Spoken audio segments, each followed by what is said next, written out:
खुलुमबाय जोंना बड' मोनसे हरर वेब सिरिज फैगासिनो दङ बेखौ अर्गें मोशन पिक्चारनि आन्डारनिफ्राय खालामनो थाखाय आखायाव लादों थ' बेनिनो जोंना अडिशना सोलिगासिनो दङ अलरेडि क'क्राझार आरो चिराङाव जानानै थांबाय दिनै जोङो बाक्सानि बरमा कलेजनि अडिट'रियामावहाय लागासिनो दङ आरो बेयाव जोंना गोबां गोरों गोरों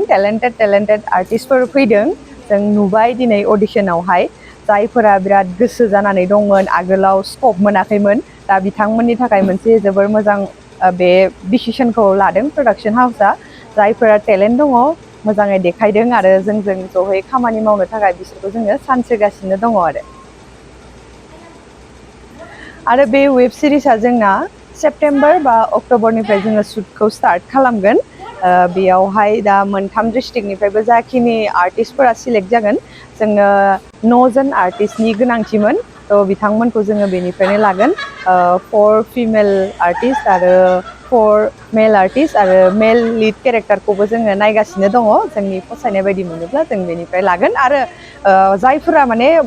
मोजां अडिशनावहाय पारफरमेन्स खालामगोन बिथांमोननि थाखाय जोङो माने एक्सट्रा केरेक्टारफोर होनो हायो नामा बिथांमोनखौबो नाजागोन आरो गोजोन्थों खुलुमबाय आं संगिना ब्रह्म आं बाक्सा बागानपारा तुकुलिया गामिनि फार्स्ट अफ अल अर्गें मोशन पिक्चारनि गासै टीमखौ आं साबायखर होयो जोंनो बेफोरबायदि अपरचुनिटि होनायनि थाखाय